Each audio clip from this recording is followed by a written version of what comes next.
오지선다.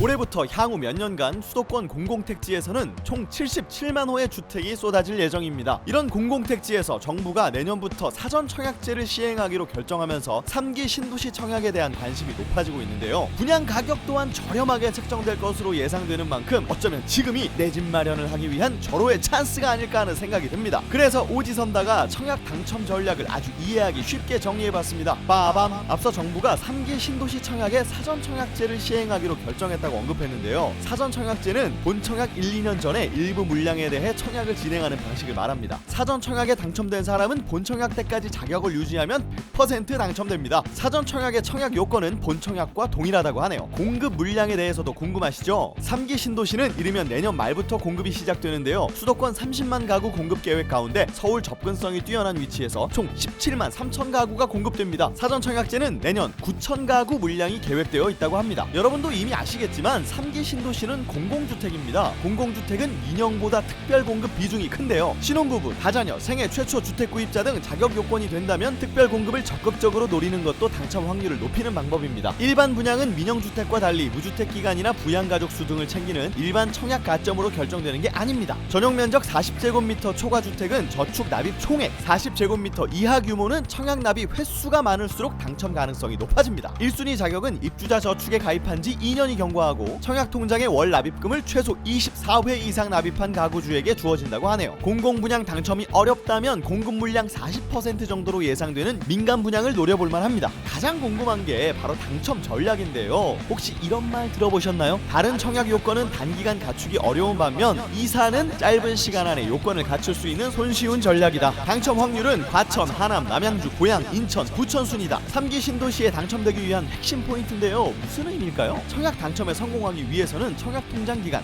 결혼, 다자녀 등 여러 전제 조건이 필요합니다. 그런데 생각보다 쉽게 갖출 수 있는 조건이 아니잖아요. 그래서 전문가들은 현 시점에서 가장 필요한 것은 신도시 주변으로 이사가는 것이다 라고 합니다. 바로 해당 지역에 최소 2년을 거주해야 한다는 요건 때문이죠. 예를 들어 서울에 거주하는 사람이 하남 교산에 청약하면 3순위 자격을 받고 경기도 사람이 청약하면 2순위, 하남 사람이 청약하면 1순위 자격이 됩니다. 그렇다면 지금 당장 이사를 간다고 2년 거주 요건을 채울 수 있을까요? 라는 질문도 있을 수 있겠죠. 정부는 이르면 내년 말 본격적으로는 2022년부터 사전 청약 입주자를 모집한다는 계획입니다. 따라서 올해 안으로 가능한 빨리 이사를 간다면 사전 청약 신청은 어렵지만 본 청약 시 요건을 채울 수 있습니다. 또 하나 중요한 게 있는데요. 지역 선택도 중요합니다. 과천은 인구 자체가 적어 유리할 수 있습니다. 또 하남 교산은 3만 2천 가구, 남양주 왕숙은 6만 6천 가구, 고양 창릉에는 3만 9천 가구라는 엄청난 물량이 공급됩니다. 하남이나 남양주, 고양 등은 주변에 이미 공급된 택지가 많은 만큼 경쟁자가 줄어들 수 있습니다. 어떤가요? 도움이 좀 되셨나요? 청약은 자신의 상황에 맞게 전략을 잘 세워야 한다는 거 꼭 기억하시고요. 오늘 오지선다가 준비한 이야기는 여기까지입니다. 구독과 좋아요는 오지선다의 큰 힘이 되고요. 댓글 남기는 것도 잊지 마시고요.